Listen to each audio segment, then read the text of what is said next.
कहानी की शुरुआत होती है रॉसमोर जेल के अंदर, जहाँ पर दो कैदी एक दूसरे से लड़ने के लिए आमने सामने खड़े थे। जॉन ने पहला मुक्का दिया, लेकिन फिर नेल्सन नाम के उस दूसरे कैदी ने अपना स्क्रू ड्राइवर निकाल लिया। लेकिन जॉन भी अपने सभी हथियार साथ लेकर आया था। उसने एक चाकू नेल्सन पर फेंका, लेकिन वो ऐन वक्त पर झुक गया। दोनों एक दूसरे पर कूद पड़े, लेकिन जल्द ही ये मारपीट कुश्ती में बदल गई। जॉन को जैसे ही मौका मिला, उसने नेल्सन पर अपने छुरे से वार किया, लेकिन घुसने की बजाय चाकू तो टूट गया। पता चला कि नेल्सन अपनी यूनिफॉर्म के नीचे चुराई हुई लाइसेंस प्लेट पहने हुए था। ये देखकर जॉन भी इम्प्रेस हो गया। जॉन की कहानी बड़ी अलग सी है। वो 8 साल की उम्र से जेल में आना जाना कर रहा है। शुरुआत उसने तब की जब वो बचपन में लॉटरी वाली कंपनी की वैन ही चुरा के ले गया, और फिर उनका वो बड़ा सा चेक लेके सीधा बैंक में घुस गया, ये बोलते हुए कि मेरे अकाउंट में डाल दो। अबे बच्चे, तेरा अकाउंट कहाँ है? पुलिस ने उसे सीधा उठाकर गिरफ्तार कर लिया और सीधा ले गए जज नेल्सन बिटरमैन के सामने। जज ने उसे 7 साल की सजा तो सुनाई ही, साथ ही बेइज्जती भी की। जॉन ये सब कुछ सुन रहा था, बस कुछ बोला नहीं,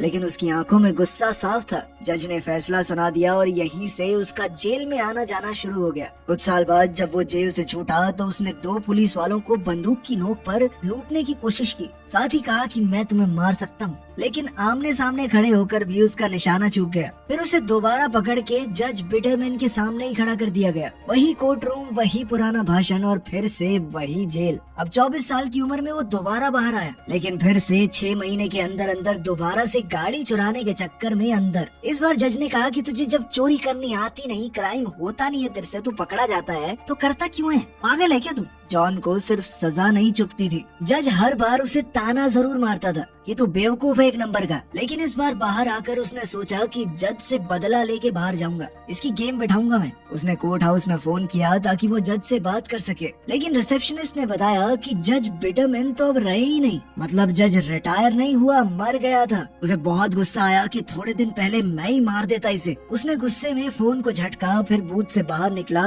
और फिर गुस्से में फोन पर गोलियां चला दी। फिर वो एक बार में गया थोड़ा शांत होने के लिए। वहाँ उसकी नजर पड़ी एक अखबार पर। आर्टिकल जज के बेटे नेल्सन बिटरमैन द फोर्थ के बारे में लिखा था। बाप बेटे दोनों का नाम बिल्कुल सेम था। अब उसके दिमाग में आया कि बाप का बदला मैं इसके बेटे से लूंगा। अगली सुबह वो बिटरमैन फाउंडेशन के एक इवेंट में गया जो जज की याद में रखा गया था। जब जज का बेटा नेल्सन स्टेज पे चढ़कर अपने पिता के बारे में बढ़िया बढ़िया बातें बोल रहा था, तो जॉन चुपके से उसकी गाड़ी में घुस गया, उसका अस्थमा वाला पंप खाली कर दिया और उसकी ड्रिंक में थूक दिया। स्पीच खत्म होने के बाद नेल्सन अपनी गाड़ी में बैठा और ऑफिस के लिए निकल पड़ा, जहाँ कुछ जरूरी लोग उसका इंतजार कर रहे थे। उसने जैसे ही अपनी ड्रिंक को पिया तो कुछ अलग सा स्वाद आया। टेस्ट थोड़ा अजीब सा लगा तो वो सोच में पड़ गया कि कुछ मिलाया है क्या इसमें। उधर जॉन भी साथ साथ गाड़ी चला के उसका पीछा कर रहा था। तभी अचानक नेल्सन को अपने अस्थमा पंप की जरूरत महसूस हुई। उसने अपना इनहेलर निकाला जो कि बिल्कुल खाली था, क्योंकि जॉन ने पहले ही वो खाली कर दिया था। पंप को खाली देखकर नेल्सन बहुत डर गया। उसकी सांस फूलने लगी, उसे अस्थमा अटैक पड़ गया। अब वो बहुत बुरी तरह हांफते हुए जल्दी से एक दवाइयों की दुकान में गया। उसका गला पूरी तरह चोक हो रहा था, वो कुछ बोल भी नहीं पा रहा था। वो जल्दी से काउंटर पर पंप ढूंढने लगा। वो छटपटाते हुए हर जगह दौड़ता हुआ अपना पंप ढूंढ रहा था। तो वहीं दुकान के मालिक बुढ़ा बुढ़ी को लगा कि ये तो चोरी कर रहा है।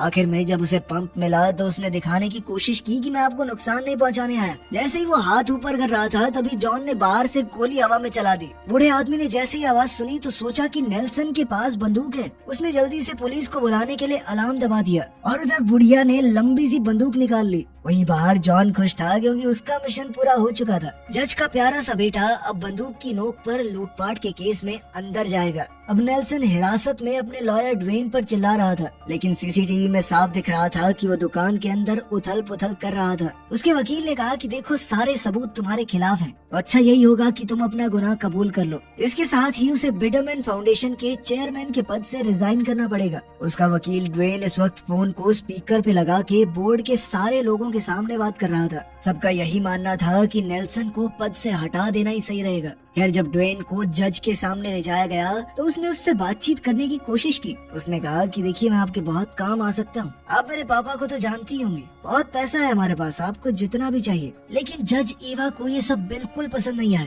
उन्होंने कहा कि बैठ जाओ और सबकी तरह इंतजार करो, जब तुम्हारी बारी आएगी तब बात करेंगे। जल्द ही मुकदमा शुरू हुआ और जूरी में एकदम अजीबोगरीब से लोग बैठे थे। जैसे ही उन्होंने सीसीटीवी की फुटेज देखी तो मन बना लिया कि हाँ ये आदमी लुटेरा है नेल्सन का वकील ड्वेन भी एक नंबर का फिसड्डी आदमी है। उसने बहुत ही बेकार डिफेंस करते हुए जूरी को एक कहानी सुनाई कि देखो, जुरासिक पार्क देख के हमें लगता है डायनासोर असली हैं, लेकिन असली तो नहीं है ना। ऐसे ये सीसीटीवी फुटेज असली लग रही है, पर किसको पता हो कि ना हो, कैमरे पे कुछ भी होता है। ये अच्छा आदमी है, छोड़ दो इसे। लेकिन इस सब के बाद भी जूरी में बैठे सभी लोगों को नेल्सन ही अपराधी लगा, जिसके बाद जज एवा ने उसे 5 साल की सजा सुनाई। और इस पल में जॉन ने पहली बार नेल्सन को उसी रास्ते पर चलते हुए देखा जिस पर उसके पिता ने जॉन को बार बार चलवाया था।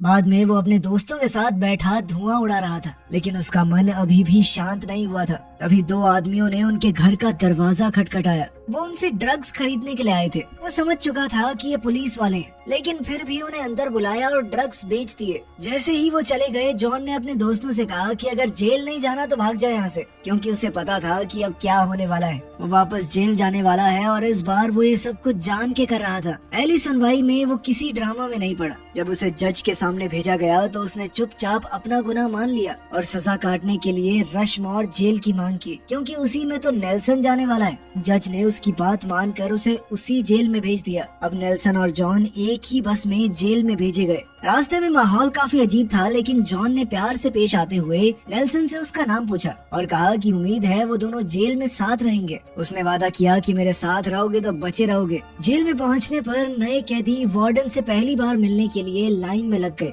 लेकिन वार्डन की बातें सुनकर उन सबके चेहरे उतर गए। वार्डन ने कहा कि अगर लड़ाई नहीं करनी तो किसी से बात ही मत करना, और अगर लड़ाई हो गई तो किसी की शिकायत मत करना। अगर तुम्हें लगता है कि जेल में कुछ गलत हो रहा है तो अपनी सोच को अपने पास रखो, क्योंकि मुझे घंटा फर्क नहीं पड़ता। इसके बाद जॉन ने कुछ जुगाड़ लगा के नेल्सन का कमरा अपने साथ ही करवा लिया। अब उसे अपनी जिंदगी का असली मकसद मिल गया है, उस बुढ़े जज के बेटे की जिंदगी को और मुश्किल बनाना। वो दोनों जब अपने सेल में घुसे तो टॉयलेट पर एक नजर डालकर अमीर लड़का रो पड़ा, लेकिन जॉन ने उसे चेतावनी दी कि रोना बंद कर, किसी ने देख लिया ना तुझे जिंदा खा जाएंगे यहाँ पे लोग। अगर डर लग भी रहा है तो दिखाना नहीं है, ठीक है। जब नेल्सन हिम्मत दिखाने का नाटक कर रहा था तो आसपास से जाने वाले बाकी कैदी भी हंस पड़े, और इस तरह शुरू हुई बिडरमैन खानदान की चौथी पीढ़ी की जेल की कहानी। खैर, लंच के दौरान दोनों मिलकर कैंटीन गए। जॉन ने इस जेल में काफी वक्त बिताया था, तो वो सबके बारे में काफी हद तक जानता था। उसने इशारा करते हुए नेल्सन को बताया कि वो लेनर्ड है, जो व्हाइट किंगडम गैंग का लीडर है। ये बहुत अच्छे लोग हैं, किसी को कुछ नहीं कहते।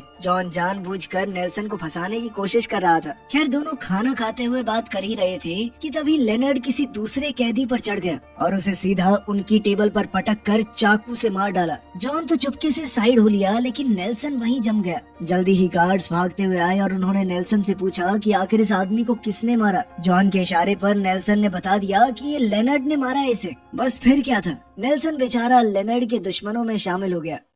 वापस सेल में आकर जॉन ने उसे डांटा कि तूने अपना मुंह क्यों खोला बेकार में। इस पर नेल्सन ने कहा, तूने ही तो बोला था। अरे नहीं, मैं तो कुछ और इशारा कर रहा था यार, गलत ले गया तू। कुछ देर बाद बाथरूम में जब सब नहा रहे थे तो बैरी नेल्सन के पास आया। वो एक हट्टा कट्टा काला बालों से भरा इंसान था। उसकी नजर नेल्सन के ऊपर थी, लेकिन जॉन ने आगे बढ़ते हुए सबको धमकी दी, ये मेरा है, ठीक है। लेकिन फिर बैरी कहने लगा कि हम कैसे मान लें। अपनी बात साबित करने के लिए उसने बिडरमैन के पिछवाड़े पे जबरदस्त चांटा दिया। मेरी प्रॉपर्टी है, दूर रहने का इससे, ठीक है। बाद में ड्वेन जेल में नेल्सन से मिलने आया। नेल्सन ने कहा कि मुझे जल्द से जल्द बाहर निकालो, मैं प्रॉपर्टी बन रहा हूँ लोगों की यहाँ पे। लेकिन अब ड्वेन कहने लगा कि अब तो बिडरमैन फाउंडेशन का कंट्रोल तुम्हारे हाथ में ही नहीं है। केस लड़ने के पैसे कहाँ हैं बाबू आपके पास। उसका लॉयर भी उसे चिढ़ा रहा था। वहीं जॉन हर दिन इस बात का ध्यान रखता कि नेल्सन की जेल की जिंदगी एक सरदर्द हो। हर दिन उसके पड़ोस वाले सेल में रहने वाला आदमी उसे मुक्का मार देता। हर एक मुक्के के बदले में एक सिगरेट का पैकेट जो मिलता था जॉन से। उसके खाने में आलतू फालतू चीजें मिलती। एक दिन बाथरूम में बैठा नेल्सन किसी अप्सरा की तरह अपने नाखून काट रहा था। तभी बैरी वहाँ आया और नेल्सन को देखकर कहने लगा कि यही अपराध मैं बार बार करता हूँ, आदमी हूँ, आदमी से प्यार करता हूँ। उसके प्यार की शिद्दत देखकर जॉन भी मान गया, लेकिन इसके बदले में उसने बहुत सारी सिगरेट और थोड़ा माल भी मांग लिया। जेल के हिसाब से उसने नेल्सन का काफी महंगा दाम लगाया था, लेकिन बैरी इसके लिए मान गया। इसके बाद जॉन ने गार्ड के साथ सेटिंग कर ली कि किसी भी बहाने से मुझे कमरे से ले जाइए, और जैसे ही सेल का दरवाजा खुला नेल्सन घबरा गया। लेकिन बैरी ने कहा कि रिलैक्स कर ब्रो, इतना क्या घबरा रहा है, कुछ नहीं होगा। लेकिन फिर कुछ ही सेकंडों में बैरी के आदमियों ने उसे उठा लिया। उसके सर पे पेपर बैग डाल के वो लोग उसे बैरी के कमरे में ले गए। बैरी ने उसे शराब पिलाते हुए उसका स्वागत किया। बैरी उसे देखते ही कहने लगा, पेट तो पूरा बाहर आ गया तेरा है। वो नेल्सन के साथ एक नई नवेली दुल्हन की तरह पेश आ रहा था कि इतना मत मचलो जाना, आ जाओ मेरे पास। बेचारा नेल्सन डर के मारे कांप रहा था, लेकिन उसके पास कोई चारा भी नहीं था। बैरी ने कहा कि मैं सच में तुमसे प्यार करता हूँ और आज के लिए तुझे ऐसे ही छोड़ रहा हूँ मेरी जान, लेकिन एक बात याद रखना, मैं जब जो चाहूंगा करूंगा और मना मत करना मुझे। इसके बाद समय ऐसे ही बीतता रहा और नेल्सन ने डायरी लिखने की आदत बना ली। आज वो जमीन पर बैठे हुए लोहे की सलाखों से कमर लगाए अपनी डायरी में कुछ लिख रहा था। तभी लेनर्ड के आदमियों में से एक आया और उसकी डायरी के ऊपर ही मुद्द दिया। वो बस वार्निंग देने आया था कि लेनर्ड जल्दी ही सॉलिटरी कन्फाइनमेंट से बाहर आने वाला है और फिर जो तेरे साथ होगा तेरी रूह कांप जाएगी। फिर जॉन ने उसे समझाया कि लेनर्ड एकदम से नहीं मारेगा तुझे, वो बार बार तुझे पीटेगा, धीरे धीरे दर्द देगा और हो सकता है कई महीनों बाद एक दिन मार ही दे अगर उसका मूड हुआ तो। कैफेटेरिया में हालात और बिगड़ गए। जॉन ने बताया कि मुझे सुनने में आया तुझे मारने का टाइम हो चुका है फिक्स। इस पर नेल्सन ने फैसला किया कि मैं एक बार जाके बात करके देखता हूँ। जॉन को पता था कि ये बहुत बड़ी गलती है, फिर भी उसने कहा हाँ जरूर, बात से तो सब कुछ सही हो ही सकता है। अब नेल्सन लेनर्ड की गैंग के टेबल पर गया और दिल से स्पीच देनी शुरू की कि भैया अगर एक इंसान से गलती हो जाए तो माफ करने वाला तो बड़ा होता है ना, अब बड़े तो आप ही हो। लेकिन इतना सुनते ही लेनर्ड ने उसकी एक टांग में कांटा गाड़ दिया। फिर जैसे ही नेल्सन चिल्लाया तो उसकी दूसरी टांग में भी गाड़ दिया और कहा कि हाँ अब ये ठीक है, बराबर हो गया। अब नेल्सन बेचारा झुककर रो रहा था। इसके बाद लेनर्ड बोला कि हिम्मत तो है लड़के तेरे में, तेरे अलावा एक ही आदमी मेरे सामने ऐसे खड़ा हुआ था, मेरा खुद का बाप, लेकिन पता है उसे ही जान से मार के यहाँ पे आया हूँ मैं। नेल्सन बेवकूफ होने के बावजूद समझ गया कि अब उसका समय पास आ गया है। बेचारा लंगड़ाते हुए अपनी टेबल तक वापस आया और अपने दोस्त जॉन को बताया कि मेरी मौत थोड़े दिनों के लिए तो टल गई है। रात को उनके सेल में जॉन ने उसे बताया कि तेरे पास 2-4 ही ऑप्शन है। पहला तुझे पसंद नहीं आएगा, दूसरा है तू उससे अकेले में लड़, तीसरा है कि वो धीरे धीरे तुझे खुद ही मार देगा, तो इंतजार कर बस। जब उसे कोई भी ऑप्शन अच्छा नहीं लगा तो जॉन ने उसे चौथा ऑप्शन बताया कि कुछ कांड करके सॉलिटरी कन्फाइनमेंट में चला जा, वहाँ तुझे वो मार ही नहीं सकते। ये सुनकर नेल्सन ने कहा कि वो तो ठीक है पर ये मिलेगी कैसे। लेकिन उसके कुछ पूछने से पहले ही जॉन ने अपनी बॉल गार्ड की तरफ फेंकी और फिर वो नेल्सन के पीछे छुप गया। जैसे ही गार्ड आया जॉन ने पीछे से गार्ड के मुंह पे मुक्का मार दिया। ऐसा लगा मानो ये मुक्का नेल्सन ने मारा है और गार्ड्स ने उसे उठाकर सबसे दूर सॉलिटरी कन्फाइनमेंट में डाल दिया। 2 दिन उस अंधेरे डब्बे में न रोशनी न वक्त का पता, सिर्फ अपनी सोच के साथ धीरे धीरे वो पागल सा हो रहा था। जब गार्ड्स नेल्सन को वापस उसके सेल में लेकर आए तो वो पूरी तरह हिल चुका था। फिर वो जेल में ही मौजूद एक पुराने डीलर के पास गया। उसने कहा कि भाई मैं थक चुका हूँ इस जिंदगी से, मुझे अपने सारे दुख दूर करने हैं। और वो डीलर पता नहीं क्या फूंक के बैठा था। उसे लगा कि नेल्सन जिंदगी से ही छुटकारा चाहता है। उसने नेल्सन को कुछ नशीला देने की बजाय जहरीला दे दिया। नेल्सन ने भी ज्यादा सवाल नहीं किया और आराम से दवाई लेके आ गया। वहाँ उनके सेल में जॉन ने देखा कि लेनर्ड का पूरा क्रू उनकी तरफ ही आ रहा है। बिना कुछ कहे वो चुपचाप निकल गया। कुछ ही सेकंड में गैंग अंदर आ गई। लीडर ने बाकी सबसे कहा कि तुम लोग बाहर रुको, इसका काम मैं अकेले निपटाता हूँ। उसने हमला कर दिया लेकिन नेल्सन ने भी हार नहीं मानी। उसने कुछ मुक्के ब्लॉक किए, एक आधा मारा भी। फिर वो ऊपर के बंक में चढ़ गया और वहाँ से 2-4 बढ़िया लात मारी। अब लेनर्ड की नाक से खून निकल रहा था। तभी अचानक ऊपर से एक सिरिंज नीचे गिर गया। ये उसी जहर से भरा हुआ था जो नेल्सन लेकर आया था। लेनर्ड उसे देखकर रुक गया और पूछने लगा कि ये है क्या। इस पर नेल्सन ने कहा कि ये ऐसी चीज है, सारी टेंशन खत्म कर देगी, मजा आ जाएगा, ऐसा ही बताया था मुझे तो। ये सुनकर तो लेनर्ड ने वो सिरिंज अपने ही लगा लिया और किस्मत से अब नेल्सन की प्रॉब्लम खुद ब खुद सॉल्व हो गई। सेल के बाहर जो शोर हो रहा था वो एकदम से शांत हो गया। नेल्सन लेनर्ड की लाश को घसीटकर बाहर ले आया और उसके साथियों से कहा कि अगर किसी और को मरना हो तो अंदर आ जाना। ये सुनते ही गैंग के बाकी लोग तुरंत पीछे हट गए। तभी जॉन सेल में घुसा। वो ऐसा दिखाने लगा कि वो तो नेल्सन के ही साथ है। फिर बिल्कुल आराम से बोला कि जेल के अंदर किसी को मारने से 20 साल और जुड़ जाते हैं। लेकिन नेल्सन बस हल्का सा मुस्कुराया और कहा कि मैंने किसी को नहीं मारा। तभी जॉन धीरे से बोल पड़ा कि ये तो नहीं सोचा था मैंने। इस पर नेल्सन ने उसे तुरंत पकड़ लिया कि तू क्या चाहता था बे, मैं मर जाऊं। लेकिन जॉन ने बड़ी चालाकी से बात टाल दी। कैंटीन में अब जब नेल्सन की एंट्री हुई जॉन के साथ तो पूरा हॉल खामोश हो गया। तभी व्हाइट किंगडम गैंग का एक लड़का पीछे से आया। जॉन तुरंत पलटा, उसके हाथ में कांटा तैयार था। वो सोच रहा था कि लड़ाई होने वाली है, लेकिन वो लड़ने नहीं दोस्ती का हाथ बढ़ाने आया था। उसने कहा कि लेनर्ड वैसे भी हमें परेशान ही करता था, तो तुमने तो हमें आजाद करवाया है, अब सभी लोग नेल्सन को इज्जत से देखने लगे थे क्योंकि उसने जेल के सबसे खतरनाक कैदी को मार दिया था। अब जॉन ने अंदर ही अंदर सोचा कि इसकी लड़ाई तो करवानी पड़ेगी किसी से, वरना लोग इसे बहुत तगड़ा समझ लेंगे। उसने एक दूसरे कैदी से कहा कि खड़ा हो बे, बॉस को बैठना है। वो एक बार को तो नहीं उठा, लेकिन फिर नेल्सन ने गालियां दी और कहा खड़ा हो बे, बस अपनी पावर दिखाने के लिए। जिसके बाद वो कैदी चुपचाप वहाँ से निकल गया। लेकिन इससे जॉन समझ गया कि उसका पूरा खेल उल्टा पड़ चुका है। थोड़ी देर बाद नेल्सन बाथरूम गया और फिर से बैरी से टकराया, जो कहने लगा कि याद है ना हम दोनों ने क्या बात की थी। जब बैरी अपने रोमांटिक स्टाइल में उसके पास आया तो नेल्सन ने उसे जोर से धक्का दिया और 2 घूंसे भी मार दिए, वो भी सीधे चेहरे पर। इस पर बैरी ने गुस्से में आकर उसका गला पकड़ लिया, लेकिन नेल्सन ने कहा कि तू तो कह रहा था मेरे से प्यार करता है, प्यार में थोड़ी नोकझोंक तो चलती है ना बेबी। ये सुनकर बैरी रुक गया, बेचारा इमोशनल हो गया। नेल्सन ने भी अपनी बाहें फैला दी, आजा गले लग जा। बैरी तुरंत उसके पास आने लगा, लेकिन इतने में व्हाइट किंगडम गैंग अंदर आ गई। उन्हें अब तक खबर मिल चुकी थी कि उनके नए साथी के साथ बैरी गलत कर रहा है। वो सब मिल के बैरी पर टूट पड़े। नेल्सन बीच में आके चिल्लाया कि रुको, बस करो, लेकिन तब तक गार्ड्स वहाँ आ गए और इस बार उन्हें लगा कि जॉन ने सब कुछ किया है, जो एक बॉस की तरह कोने में बैठा ये सब कुछ देख रहा था। और इस बार जॉन को उठाकर उस बंद डब्बे में डाल दिया गया। जब वो बाहर आया तो जेल का माहौल पूरा बदल चुका था। उसका रूममेट नेल्सन अब सबका पसंदीदा है। वो बाकी कैदियों को कराटे सिखाने लगा, लोग उसकी बातों पर हंसते थे। जहाँ भी वो जाता उसके आसपास कोई ना कोई रहता, और तो और वो जेल के थिएटर ग्रुप का लीडर बन गया। अब नेल्सन जॉन के पास गया और उसका शुक्रिया अदा किया, कहा कि भाई अगर तू ना होता ना